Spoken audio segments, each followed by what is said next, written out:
तो आप सभी को मेरा नमस्ते। आप सभी का स्वागत है सीतायन की स्वाध्याय सीरीज़ में। तो आज हम 18 चैप्टर पे पहुंच गए हैं, जिसमें हम जानेंगे वनगमन। यानी कि जब लास्ट चैप्टर पे हमने छोड़ा था कि सीता माँ को पता लगता है कि वो गर्भवती है और सब महल में बहुत रौनक है, लेकिन माँ एक रात सोती है और उनको एक सपना आता है और जिस सपने से वो इतना डर जाती है। तो आज हम उस कहानी के बारे में पढ़ेंगे। तो अभी अगले दिन अनुसया और अनुसया की माँ सोमा के पास आते हैं, कुटिया में बैठ जाते हैं। उस दिन बहुत ज़्यादा बारिश, बहुत अंधेरा, बहुत तूफान है। जब अनुसया कुटिया में एंटर भी करती है तब उसको सोमा नज़र भी नहीं आ रही, इतना ज़्यादा घोर अंधेरा, जबकि सुबह का समय है लेकिन बहुत अंधेरा है। तो धीरे धीरे अनुसया की माँ जाते हैं और कुटिया में आराम से बैठते हैं और फिर वापस उसने बोलते हैं कि आप हमें जो कहानी कल रह गई थी उसे बताइए क्या था उस कहानी में।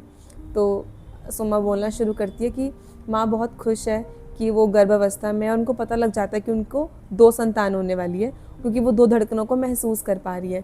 तो उनको पता लगता है कि उनको 2 बेटे होने वाले हैं और वो इस बात को सोचकर बहुत खुश होती है कि जैसे श्री राम जी का अपने भाइयों के साथ कितना ज़्यादा स्नेह था, कितने प्यार से रहते थे, तो जो मेरे 2 बेटे होंगे वो भी ऐसे ही बहुत प्यार से रहेंगे एक दूसरे के साथ। तो वे सोचकर ही बहुत खुश थी, लेकिन ये खुशियाँ कुछ समय तक ही थी। तो जैसे ही माँ एक दिन रात को सो रही है, उनको एक सपना आता है और वो सपने में उनको पास्ट की एक मेमोरी रिकॉल होती है, जब ऋषि भृगु श्राप दे देते हैं नारायण जी को। यानी कि जब एक युग में वो नारायण के अवतार बनकर आए थे श्री राम जी, तब वहाँ पे वो देखते हैं कि नारायण जो ऋषि भृगु की पत्नी है, दूसरी पत्नी ऋषि उसाना को जब लेके जा रहे हैं मृत अवस्था में, तब उनको ये नहीं पता कि ऐसा क्या हुआ था उस समय, क्योंकि वो अपनी तपस्या में मग्न थे उस समय। तो जब वो आए और देख के गुस्से में श्राप दे देते हैं कि जिसने मेरी पत्नी के साथ ऐसा किया है वो भी अपनी पत्नी के वियोग में जिएगा। तो अब शायद उस श्राप के पूरे होने का समय आ गया है। तो जैसे ही माँ को ये सपना आता है, उनको अजीब सी बेचैनी हो जाती है। वो अपने कक्ष को छोड़ के बाहर खुले आंगन में आके बैठ जाती है और वो सोचती है कि अब ऐसा होगा तो कैसे सब कुछ मैनेज होगा, कि अभी तो हमने साथ में रहना शुरू किया। तो वो बहुत बेचैन रहती है। और सोमा का माँ के साथ एक अलग ही कनेक्शन है। जो माँ के मन में चल रहा है सोमा बहुत जल्दी पहचान जाती है। तो सोमा अपने कक्ष में थी और उसको भी बहुत बेचैनी फील होती है कि मुझे माँ को देख कर आना है, कि वो पक्का ठीक है, उनकी तबीयत सही है, कुछ दिक्कत तो नहीं है। तो जैसे वो कक्ष में जाती है तो उनको सीता माँ नहीं नज़र आती। तो जैसे वो और आगे बढ़ती है और देखती है कि माँ आंगन में अकेली बिल्कुल शांत बैठी हुई है, तो उनके पास जाती है और पूछती है कि क्या हुआ आपको। तो माँ बोलती है कि मैं तुम्हें बता नहीं पाऊँगी अभी क्या मैंने महसूस किया, लेकिन तुम जल्दी से रथ निकलवाओ और मुझे अभी किसी से मिलने जाना है। तो सोमा बोलती है कि आधी रात है, श्री राम जी भी सोए हुए हैं, अभी हम कैसे कहाँ जाएंगे और कौन आपका इंतज़ार कर रहा है। तो माँ बोलती है कि बस तुम रथ तैयार कराओ, हमें अभी यहाँ से निकलना है। तो सोमा बिल्कुल माँ के कहने पर रथ तैयार कराती है और जैसे ही महल का जो मेन गेट है वहाँ पे जाके खड़े होते हैं, रथ रुकता है। तो वहाँ पे उन्हें मिलते हैं ऋषि अरुंधति ऋषि वशिष्ठ की पत्नी है। तो वो उनका इंतज़ार कर रही है और सोमा ये भी देख के हैरान है कि उनको कैसे पता कि हम वहाँ पर आने वाले हैं। और वो इस तरीके से खड़ी थी जैसे कि वाकई में ही माँ का इंतज़ार कर रही हो। और उनके साथ एक और औरत थी जिसे सोमा तो नहीं पहचान पाई, लेकिन वो जो दूसरी औरत थी वो सीता माँ को बहुत प्यार से निहार रही थी। इवन देखते देखते उनकी आंखों में इतने आंसू आ रहे थे, तो सोमा नहीं समझ पाई कि वो कौन थी। तो वो थी ऋषि ख्याति। यानी कि जब एक युग में ऋषि ख्याति जो सीता माँ की माँ के रूप में रह चुकी है, तो उनको बहुत गले लगाती है और बहुत ज़्यादा प्यार देती है, आंखों से आंसू बह रहे हैं और वो बहुत खुश भी होती है उनसे मिलके।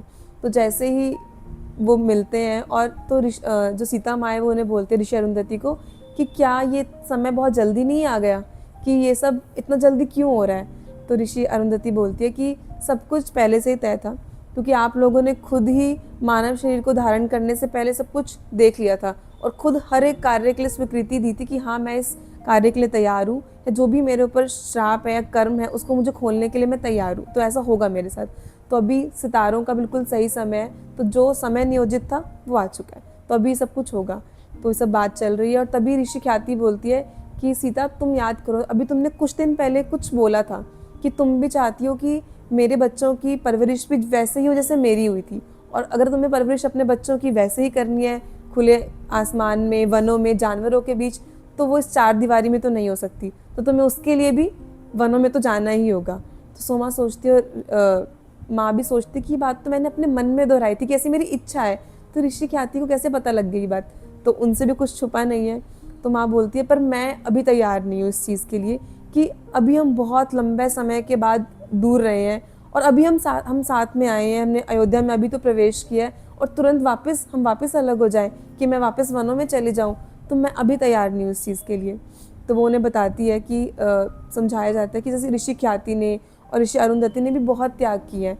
ऋषि ख्याति ने और ऋषि अरुंधति ने अपने बच्चों का भी त्याग किया है, युद्ध में भेजा है उन्हें, ताकि सृष्टि में लोग कल्याण हो सके, लोग अच्छे से आगे बढ़ पाएँ। जो अच्छे कार्य के लिए उन्होंने कभी अपने बच्चों को भी नहीं रोका। तो उनको समझाया जाता सब कुछ। तो सीता माँ के मन में आता है कि जब इन लोगों ने नहीं सोचा तो मैं क्यों इतने सेल्फिश बन रही हूँ, तो मुझे भी इस त्याग को तो करना ही होगा। तो वो धीरे धीरे उनकी बात समझती हैं और थोड़ा सा अपनाने की कोशिश करती हैं कि शायद ये बहुत ज़रूरी है। बस उनके मन में एक ही ख्याल है कि ये श्री राम जी कैसे रहेंगे, कि अभी तक वो मेरे बिना रहे थे पर अब वो बच्चों के बिना भी रहेंगे, कि अभी तक मेरे से दूरी थी, अभी बच्चों से भी दूरी है, तो वो ये सब कुछ कैसे बर्दाश्त करेंगे। उनके बारे में सोच रही है और परेशान रहती है इसी बात से। तो लेकिन ऋषि अरुंधति उन्हें ऋषि ख्याति दोनों समझाते हैं कि ये सिर्फ तुम्हारे श्राप के लिए भी नहीं है कि आपको श्राप मिला और आपको उसको पूरा करना है, इसका दूसरा रीज़न भी है। दूसरा रीज़न ये कि अगर आप महल में रहोगे तो जो वनों में इतना नुकसान हो रहा है, जो लोगों को शिक्षा देने की ज़रूरत है, वो कौन देगा, वो तो आपको जाकर देनी है। और चार दीवारी में रहकर ये सब कार्य मुमकिन नहीं है, तो इसके लिए आपको जाना ही होगा। और जो शिक्षा आप अपने बच्चों को दोगे वो आगे आने वाले जन्मों जन्मों तक याद रखी जाएगी। तो इसका मतलब ये सिर्फ आप आज नहीं कर रहे हो, आज जो आप कार्य कर रहे हो वो आप आने वाली पीढ़ियों के लिए कर रहे हो, तो आपको वो सोच कर ये कार्य को करना है। तो वो धीरे धीरे सुनती हैं और समझती हैं। तो फिर ऋषि अरुंधति उनको एक बात और समझाती है कि आप अपना एक कार्य और भूल रही हो, कि आपने एक बार क्या बोला था जब मिथिला में थे कि मुझे ये लोगों को ऋषिवर के श्राप से मुक्त कराना है, कि ऋषिवर के शब्दों में इतनी ज़्यादा ताकत है, वो कुछ भी किसी को श्राप देते हैं वो पूरा हो जाता है। जबकि आज आप खुद भी उस श्राप से ग्रस्त हो, अगर उस समय ऋषि भृगु सोच लेते, वो श्राप की शक्ति ना होती तो आज ये भी ना होता कभी। तो इसलिए आपको ये कार्य भी तो पूरा करना है। तो उनको धीरे धीरे समझ में आता है कि हाँ, वो बिल्कुल ठीक बता रही है कि जो शेष कार्य हैं, जो धरती पे आने के मेरे एक्चुअल रीजंस हैं, मुझे उन्हीं कार्य के ऊपर काम करना है। मैं महल में राज करने के लिए तो आई ही नहीं हूँ यहाँ पर, कि मुझे तो वनों में रह के लोगों का कल्याण करना है।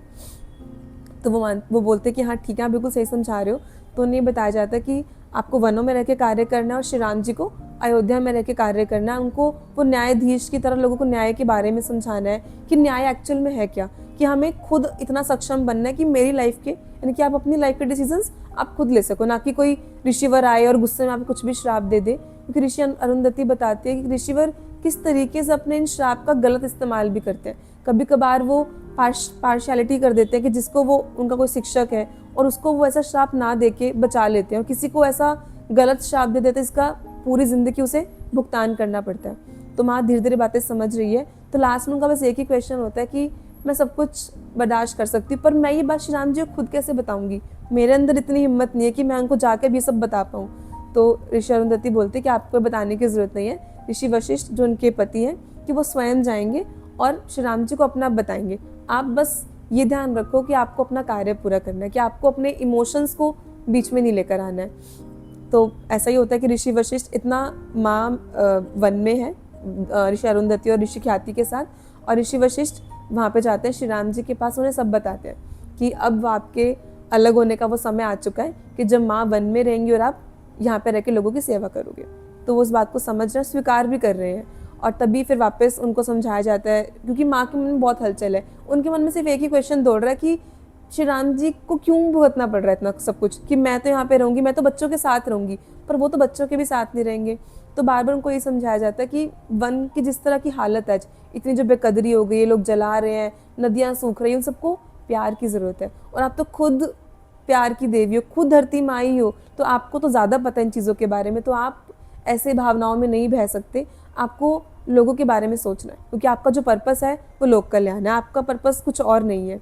तो माँ बिल्कुल तैयार हो जाती है, और जो अभी तक उनके भाव दुख के थे, डर के थे, वो सब धीरे धीरे एक्सेप्टेंस से बदल जाते हैं। सोमा देखती है कि कैसे माँ के चेहरे के हाव भाव बदल चुके हैं। तो वो बोलती है कि मैं बिल्कुल तैयार हूँ, जो भी परिस्थितियाँ आएंगी मैं सबका सामना करूँगी। तो और श्री राम मतलब वो बैठती हैं और समझती हैं। इतने में ही सामने से एक रथ आता है, उस रथ में श्री राम जी और ऋषि वशिष्ठ उतरते हैं। तो जैसे ही माँ उनको देखती है तो उनको गले लगा लेती है, और क्योंकि वो अपने उन भावनाओं को नहीं रोक पा रही उस समय, तो वो बहुत रोती हैं। तो श्री राम जी उनको एक ही बात समझाते हैं कि आप बस ये याद रखो कि हम अलग क्यों हो रहे हैं, हमारे अलग होने का रीज़न क्या है। लंका में अलग होना एक अलग रीज़न था, और तब पहली बार ये ऐसा हुआ था कि आपका और मेरा कनेक्शन टूट गया था। अब तो वो भी नहीं है, अब तो अब जब चाहो मैं आपसे मिल सकता हूँ और आप मुझसे मिल सकते हो, मैं बच्चों के साथ मिलने आऊँगा उनसे। तो लेकिन माँ बोलते कि मेरे कानों में तो वो श्राप बार बार गूंज रहा है कि हमें अलग रहना है, कि जिसने मेरी पत्नी के साथ ऐसा किया वो भी अपनी पत्नी के वियोग में जिएगा।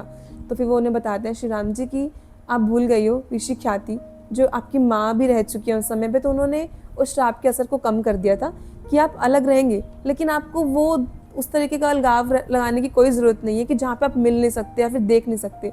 तो माँ बोलती है कि अगर मुझे कभी, अगर अभी मानव देह है, अभी हम शरीर है, तो हर शरीर को तो फिजिकल वर्ल्ड में रहने का सबको चाहिए, वो हर एक चीज़ चाहता है। तो माँ बोलती है कि जब मेरे इस मानव शरीर को आपके साथ बैठने का मन करेगा, आपका स्पर्श की इच्छा होगी, तो तब मैं कैसे रहूँगी, तब जो मेरी इच्छाएं होंगी। तो वो उन्हें बोलते हैं कि मैं हमेशा आपके साथ हूँ, कि हम दोनों कोई अलग नहीं कर सकता, मैं आपसे मिलने आऊँगा और जब भी आपको मेरी ज़रूरत होगी ना, आप मुझे हमेशा अपने पास पाओगे। तो उन्हें बहुत समझाते हैं और ये बोलते हैं कि ये सब कुछ करना बहुत ज़रूरी है, सिर्फ हमारा अलग होना इस दुनिया के लिए ज़रूरी है। अगर आज हम ही लोगों के लिए कल्याण के कार्य नहीं करेंगे तो कैसे आगे लोगों की ज़िंदगियाँ बदलेगी, कैसे वनों का उद्धार होगा, कैसे जानवरों की इंपॉर्टेंस को लोग समझ पाएंगे, और जो न्याय का कार्य है वो कैसे आगे बढ़ेगा। तो माँ और श्री राम जी सब बातों को समझते हैं, बस वो एक चीज़ सोचते हैं कि ये सब चीज़ें अयोध्या में कैसे बताई जाएंगी, कि क्यों वो अलग हो रहे हैं। अब लोग तो अयोध्या में लोग बातें बनाएंगे कि ऐसा क्या हुआ कि माँ को वन में रहना पड़ा, श्री राम जी को यहाँ रहना पड़ा बच्चों से दूर। तो बोलते कि कोई बात नहीं, इसका भी कुछ ना कुछ जो सोल्यूशन है वो अपने आप निकल जाएगा, वो सब आप छोड़ दो। तो वो जहाँ वहाँ पे ऋषि ख्याति भी खड़ी है, वो सब सुन रही हैं, तो वो बहुत ज़्यादा दर्द में नज़र आ रही हैं। तो वो श्री राम जी पूछते हैं कि आपको इतना दर्द महसूस करने की ज़रूरत नहीं है, आप भी उस समय कुछ कर नहीं सकती थी। तो लेकिन वो बोलती है कि मैं भी इसमें ना पूरी भागीदार हूँ, कि मेरे सामने सब कुछ हुआ था, मैंने क्यों नहीं कुछ बोला, मैं एक दर्शक बनी आराम से देख रही हूँ कि वो श्राप दे रहे हैं, अपनी ही बेटी को कोई श्राप देगा तो, और वो भी अपने ही पति के हाथ से दिया हुआ श्राप, तो मुझे भी आज तक वो बहुत ज़्यादा पेनफुल है और मैं ऋषि भृगु को कभी माफ़ ही नहीं कर सकती। वो हमेशा इस चीज़ के लिए अपराधबोध ही समझूंगे मैं उन्हें, कि उन्होंने बहुत गलत कार्य किया, मैं उनसे बहुत गुस्सा हूँ। तो श्री राम जी बताते हैं कि जब हम वनों में गए थे तो सबसे पहले हमें ऋषि भृगु मिले थे और उन्होंने हमें अपने आश्रम में रुकवाया था और बहुत सेवा की थी हमारी। और जब मैं उनसे मिला ना तो उन्होंने मुझे एक ही बात बोली कि मुझे कभी गुस्सा नहीं आता था, पर मैंने ज़िंदगी में एक बार इतना ज़्यादा गुस्सा कर दिया कि उसका भुगतान मैं आज तक कर रहा हूँ, और उसके बाद भी मुझे आज तक कभी गुस्सा नहीं आया। लेकिन अब मैं क्या करूँ, वो तपस्या भी कर रहे हैं, सब कुछ कर रहे हैं, लेकिन वो अपने मुक्ति नहीं पा रहे हैं, क्योंकि जो अपराध बोध की, जो गिल्ट की जो फीलिंग है ना, वो इतनी ज़्यादा बड़ी है कि वो धरती से जा ही नहीं पा रहे हैं। उनको लग रहा है कि मैंने ऐसा क्या कर दिया और मैं कैसे ठीक करूँ। अब वो ठीक भी नहीं कर सकते, क्योंकि श्राप में, शब्दों में इतनी ज़्यादा ताकत जो होती है। तब श्री राम जी समझाते हैं कि ऋषि भृगु को मुक्ति दिलाने का एक ही रास्ता है, वो भी ऋषि ख्याति के पास, यानी कि जब वो अपने मन से उन्हें माफ़ करेंगी तभी ऋषि भृगु इस धरती को छोड़ के जा पाएंगे। और ये सब करना भी बहुत ज़रूरी है। अगर श्री राम जी सीता माता अलग रहेंगे और ऋषि ख्याति को भी माफ़ ही नहीं कर पाएगी तो ऋषि भृगु को भी आज़ाद ही नहीं हो पाएंगे, यानी कि उनकी मुक्ति का मार्ग भी ऋषि ख्याति के माफ़ करने से होकर जाता है। तो इससे ये पता लगता है कि हमें कितना ज़रूरी है माफ़ करना सामने वाले को भी। हमें लगता है कि हम अपने मन में बातों को चलाते रहते हैं, उनसे बात ना करें, तो जैसा हमारे मन में वाइब्रेशन है वो सामने वाले तक ज़रूर पहुंचती है। तो इसलिए जैसा अंदर होगा वैसा बाहर नज़र आएगा हमें। तो वो उन्हें बहुत समझाते हैं कि उन्होंने जो किया वो गलती में किया, पर आपको समझदारी दिखानी है, आपको माफ़ करना है, क्योंकि वो बहुत बड़े संत हैं। उन्होंने उससे पहले भी कभी लोगों का नुकसान नहीं किया, उसके बाद भी कभी लोगों का नुकसान नहीं किया, और वो कार्य भी उन्होंने नासमझी में कर दिया, उनको पता ही नहीं था कि उससे पहले क्या वार्तालाप हुई थी। तो ऋषि ख्याति को बहुत रोना आता है, लगता है कि मैंने कितना ज़्यादा गिल्ट अपने मन में ले रखा है, क्योंकि उस गिल्ट की वजह से वो भी मुक्ति नहीं पा रही है। जब हम किसी सिचुएशन में और हम खुद खुश नहीं है तो क्या हम सामने वाले खुश कर सकते हैं, ना उनसे अच्छे से बात कर सकते हैं। तो सेम ऐसा ही ऋषि ख्याति के साथ भी था। तो वो श्री राम जी से पूछते हैं कि अब आप बताइए कि मैं ऐसा क्या करूं कि मैं खुद इस चीज़ से फ्री हो जाऊं, कि मैं भी उनको माफ़ करना चाहती हूँ, खुद भी इस गिल्ट से बाहर आना चाहती हूँ कि मैंने उनको माफ़ नहीं किया इतने लंबे समय तक। तो बोलते हैं कि आप सिर्फ ध्यान कीजिए, ध्यान में विलीन हो जाइए और ध्यान में बैठ के ही उनको वो माफ़ कर दीजिए, उनको उस मुक्ति का मार्ग दिखा दीजिए। तो वो ऐसा ही करती हैं, ध्यान में बैठती हैं और ऋषि भृगु के लिए ऋषि भृगु को माफ़ करते हैं कि जो आपसे हुआ वो अनजाने में हुआ, और धीरे धीरे ऋषि ख्याति भी वहाँ से ओझल हो जाती है। तो ऋषि वशिष्ठ उन्हें बताते हैं कि अब जो ऋषि भृगु है और ऋषि जो ख्याति है उनको डेफिनेटली कुछ टाइम के बाद मुक्ति मिल जाएगी। जब उनको मुक्ति मिलेगी तो जो आपका जो कार्य है वो बहुत अच्छे से संपन्न हो पाएगा, क्योंकि अगर उनको मुक्ति न मिलती तो आपका कार्य हमेशा अधूरा रह जाता। तो अभी चारों ऋषि वशिष्ठ, ऋषि अरुंधति, श्री राम जी और सीता माता चारों बैठ के आराम से ध्यान करते हैं। और ध्यान के बाद सोमा इतना भोजन बना रही है, वो भोजन करते हैं। और भोजन भी पूरा मौन में, कि बिल्कुल शांति से, कोई किसी से कुछ बात नहीं कर रहा है। तो जैसे ही भोजन समाप्त होता है तब सबके मन में एक और क्वेश्चन फिर से जो पहले भी आ रहा था कि अब महल में तो हम जाएंगे वापस, अभी तो नहीं वनों में रह रहे, बस वहाँ पे जाके बताएंगे क्या, क्योंकि वहाँ पे बताना भी बहुत ज़रूरी है कि माँ क्यों वनों में जा रही है। तो श्री राम जी सोचते हैं कि ठीक, कोई बात नहीं, वो चीज़ हम वहाँ जाकर देखते हैं कि कैसे होगा। तो चारों एक रथ पे श्री राम जी और सीता माता होते हैं, और दूसरे रथ पे उनका एक सेवक और सोमा, वो चारों महल की तरफ प्रस्थान करते हैं। तो सोमा के मन में अब चल रहा है कि मैं अभी तक तो माँ से 14 वर्ष दूर रही थी, तो अभी तो मैंने सहन कर लिया, पर अगर अब मुझे माँ ने बोला ना कि आप मेरे बिना यहाँ रहो, तो मेरे लिए तो मृत्यु ही शेष है। मैं मरना ही पसंद करूँगी, मैं अब नहीं रह सकती, कि मेरा अब क्या जीवन है। अभी तक तो मैं उनकी इस आस में थी कि मुझे उनकी सेवा करनी है, अब मुझे उनकी सेवा भी नहीं करनी है, तो मैं क्यों जीऊँगी यहाँ पे। तो बहुत परेशान हो जाती है कि शायद मेरे लिए भी अब मृत्यु नज़दीक ही है। तो जैसे वो महल में उतरते हैं, सोमा माँ के कक्ष में उनको मदद करने के लिए जाती है, तो बिना कुछ कहे माँ उन्हें बोलती है कि सोमा, तुम क्यों मृत्यु की चिंता कर रही हो, तुम्हें क्या लग रहा है कि अभी मैं तुम्हें इतना परेशान करूँगी। तो बोलते कि मुझे ऐसा ही लग रहा है कि अगर आप अभी मुझे मना कर दोगे अपने साथ आने के लिए, तो मेरा जीवन व्यर्थ है, मुझे जीना ही नहीं है इस जीवन को आगे। तो बोलते कि नहीं, इसमें तुम्हारी कोई गलती नहीं है, ये जो दूरियां हैं सिर्फ मेरे और श्री राम जी के लिए है, बाकी किसी और के लिए नहीं है, सब कुछ वैसे व्यवस्थित चलेगा, और तुम अब मेरे साथ वनों में आओगी और हम वहीं पर रहेंगे। तो वो बहुत खुश हो जाती है कि फाइनली, क्योंकि उसको वो महल भी अच्छा नहीं लगता था, इतना बड़ा महल है, सब कुछ है उसके पास भी आज की डेट में, लेकिन वो खुश नहीं, क्योंकि जो जिसके साथ उसको रहना है वो लोग ही उसके साथ नहीं थे। तो वो बहुत शांत महसूस करते कि ठीक है, मैं भी अब वनों में माँ के साथ जाऊँगी, लेकिन अभी तक समय निश्चित नहीं है कि कब जाना है, कैसे जाना है और क्या वजह देकर वहाँ पे जाना है वनों में। तो ऐसे ही बहुत दिन निकलते हैं, और माँ की जो गर्भावस्था का समय है वो महल में बीतता रहता है, काफ़ी समय बीत जाता है। तो एक दिन सोमा और माँ छज्जे पे ऐसे बैठे होते हैं, आपस में बात कर रहे हैं, उनके पाँव दबा रही है। तो इतने में श्री राम जी आते हैं, और वो दोनों बात नहीं कर रहे हैं, बस आंखों में देख के कुछ बात कर रहे हैं, मुस्कुरा रहे हैं, उनके चेहरे के हाव भाव बदल रहे हैं। तो सोमा को देख के बहुत खुशी भी महसूस होती है और आश्चर्य भी, कि कैसे दो लोग बिना बात करे भी बातचीत कर रहे हैं, कि शायद यही प्यार है, यही प्रेम होता है जो एक्चुअल में होना चाहिए। हम शब्दों के प्रेम के पीछे ही भागते हैं कि कोई मुझे बोल दे कि मैं आपसे प्यार करता हूँ या मैं आपकी बहुत परवाह करता हूँ, लेकिन वो बिना शब्दों के जो प्रेम है और वो तीसरा बंदा महसूस कर पा रहा है, कि बहुत बड़ी ऊर्जा है वो भी। तो सोमा वहाँ से चली जाती है, और श्री राम जी और माता वहाँ बैठे होते हैं। तो उनको पता लगता है इस चीज़ के बाद, सोमा वहीं पे रहती है उस समय के लिए। तो और माता अचानक से बोलती है कि क्या हमारा अब जाने का समय आ चुका है। तो श्री राम जी बोलते हैं कि बिल्कुल, अब आपका यहाँ से प्रस्थान करने का समय आ गया, और आज रात को ही आप यहाँ से जंगल की ओर प्रस्थान करेंगे। तो माँ बोलते कि मैं चाहती हूँ कि लक्ष्मण जी भी हमारे साथ आएँ हमें छोड़ने के लिए, कि उन्होंने बहुत लंबा समय हमारे साथ व्यतीत किया था वहाँ पर। तो ऐसा तय हो जाता है कि श्री राम जी उसी रात्रि को बिना किसी को महल में बताए सीता माता को रथ पे महल वहाँ पे कुटिया की तरफ छोड़कर आएंगे। और उन्होंने खुद ऐसी कुटिया चूज़ की थी श्री राम जी ने खुद जाके, कि जो ना तो महल से बहुत दूर थी, ना ही बहुत पास थी, बस थोड़ी ही दूरी पे थी। क्योंकि जो ये अलग होने का समय है, वो ये समय नहीं था कि जब हमने आज तक सुना था कि श्री राम जी ने त्याग कर दी सीता माँ का। तो यहाँ वो खुद बोलते हैं कि मैंने आपका ना तो कभी त्याग किया है और ना कभी मैं त्याग कर सकता, ना तो आप मुझसे दूर हो ना मैं आपसे दूर हूँ। जहाँ राम है वहाँ सीता है, जहाँ सीता है वहाँ राम है, कि हम दोनों कभी दूर ना तो थे और ना हो सकते हैं। और वो उन्हें बोलते हैं कि यही एक्चुअल प्रेम है। और मैं चाहता हूँ कि एक टाइम के बाद उन्होंने बोला कि आप और मैं तो चले जाएंगे इस धरती को छोड़ के, एक समय ऐसा भी तो आना है जब श्री राम सीता माता भी धरती को त्याग के जाएंगे, लेकिन उनका बताए हुए जो लर्निंग्स है वो हमेशा सदियों सदियों तक यहाँ पे रहेंगी। तो वो नहीं बोलते कि मैं लोगों को यही सिखाना चाहता हूँ कि प्यार का मतलब है कि दूर रह के भी एक दूसरे से कनेक्ट करना, ना कि हमेशा फिजिकल प्रेजेंस के पीछे भागना कि कोई मेरे साथ है, मुझे अच्छे अच्छे शब्द बोल दे कि वही प्यार है। तो यानी कि दूर रहने का मतलब ये नहीं कि आप उन इंसान से प्यार नहीं करते या फिर आप उनकी परवाह नहीं करते। मैं आपसे हमेशा मिलने भी आऊँगा और आप मुझसे कभी दूर नहीं जाओगे।